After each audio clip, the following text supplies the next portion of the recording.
Нерюнгринский композитор, автор песенник и художник в одном лице. Елена Лепехина, неоднократный лауреат Республиканского фестиваля авторской песни «Берег дружбы», ищет себя в разных жанрах творчества, и все они оставляют незабываемые эмоции в сердцах нерюнгринцев. Родители Елены приехали из Ленинграда строить город в 1975 году.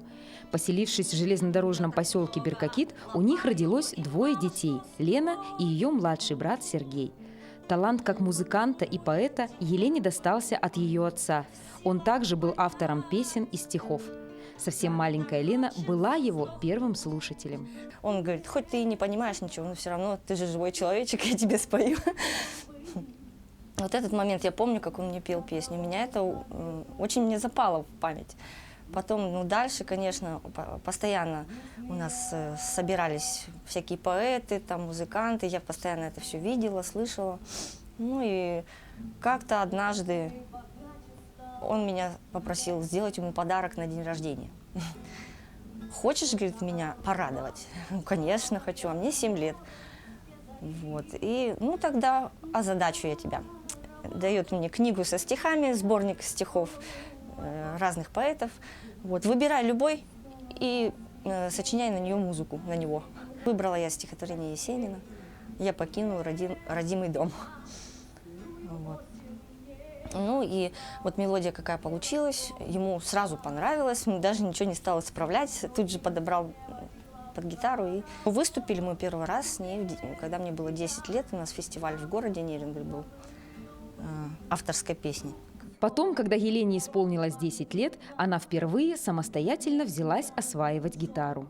Я там самоучитель листала, там гриф на гитары расписан по нотам, я вот так палец воткнула, тут держу, 3-й руки не хватает, как это все сыграть? В итоге я что-то очень простенькое такое сыграла, и все на этом. А с 14-летнего возраста песни рождались одна за другой уже со своим авторским текстом. Тогда появилась необходимость аккомпанировать себе, и гитара стала родным инструментом.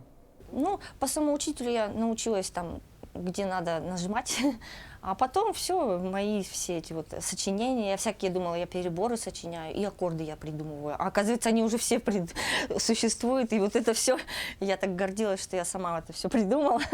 На самом деле это все было уже давно. Однажды к 8 марта Лена буквально за ночь сочинила песню. Утром она пришла в Беркакитский дом культуры «Дружба» и попросилась выступить на вечернем концерте. Прослушав ее, директор с удовольствием предоставила ей эту возможность. И все, бегом маме говорю: мама, пожалуйста, приди на концерт. Мне некогда. Я говорю: пожалуйста, ты должна. Потом уже не выдержала, говорю: я буду там выступать для тебя. Вышла с песней и увидела мамино лицо среди зала. И по ходу, как я пела, я видела, каким красным было ее лицо. Видимо, она слезами заливалась просто.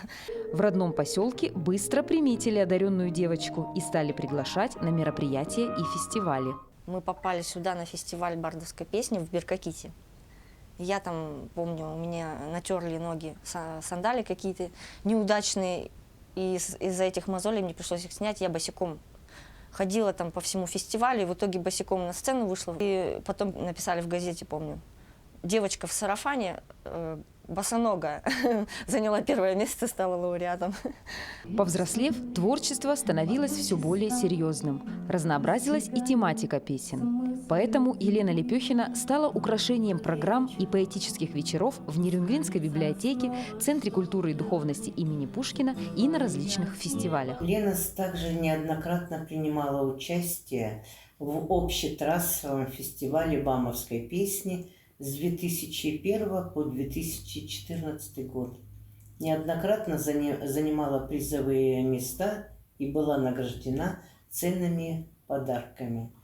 Она очень активная и всегда отзывается на все мероприятия, которые мы ее приглашаем. Ей не раз рукоплескали именитые музыканты, члены жюри и зрители на республиканском фестивале авторской песни в Томмоте «Берег дружбы».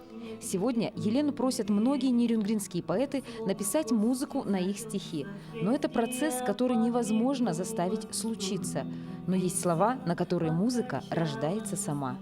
Что касается серьезного такого, да, это одна из последних моих песен на стихи других авторов нашего вот города, да, Виктория Алексеевская. Ирина Рябова – любимый нерюнгринский поэт Елены. На ее стихи написана не одна песня.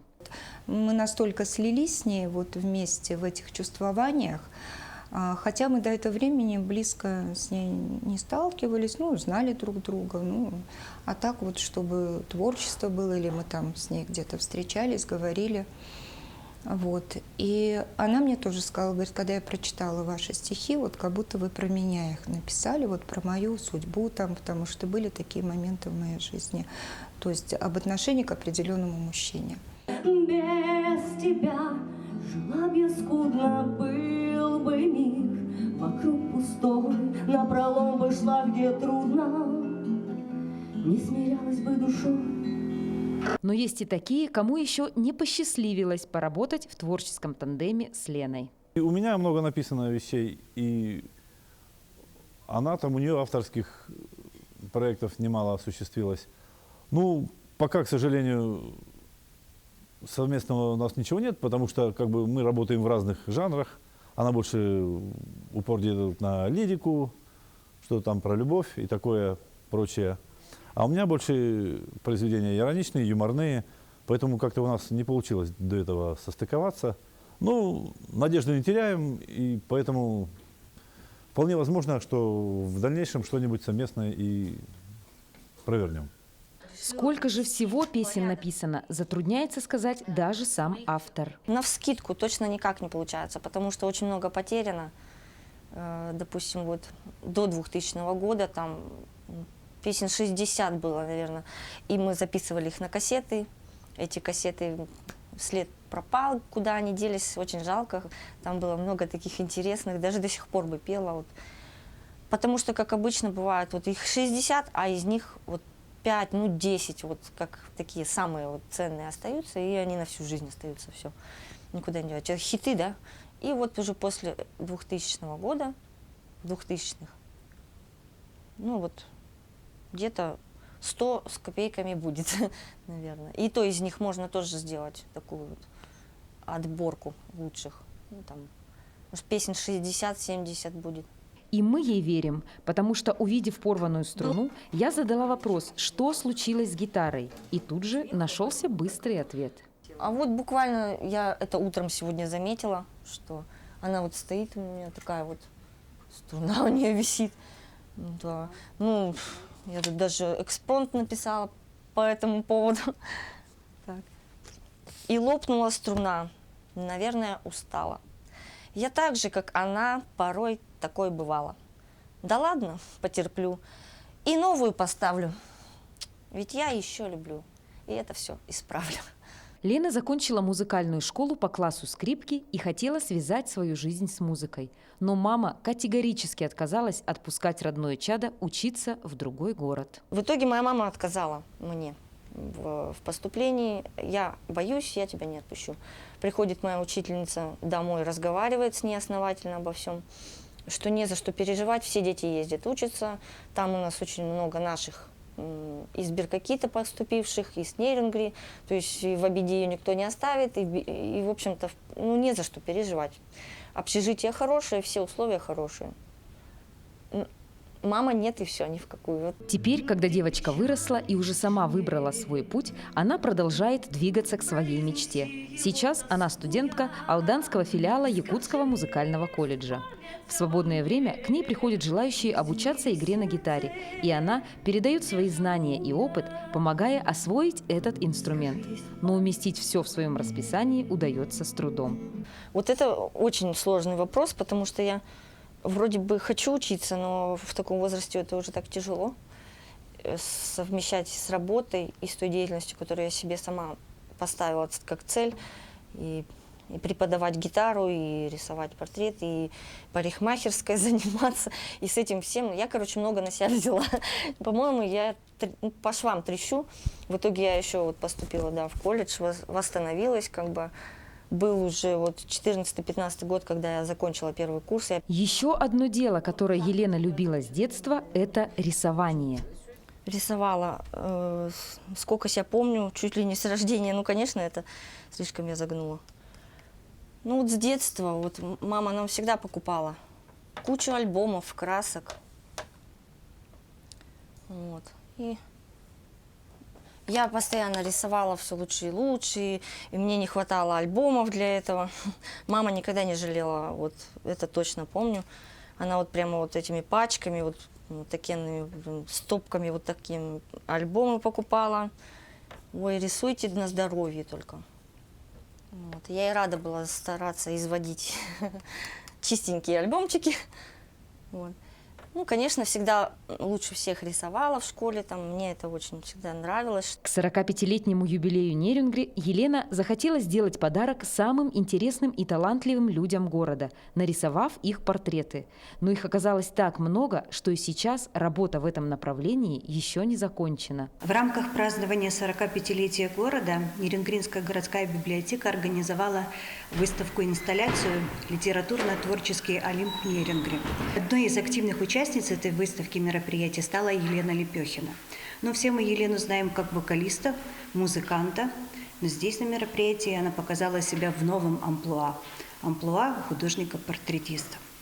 Еленой были представлены около 30 работ, и среди них портреты известных, популярных наших людей города Нерюнгри.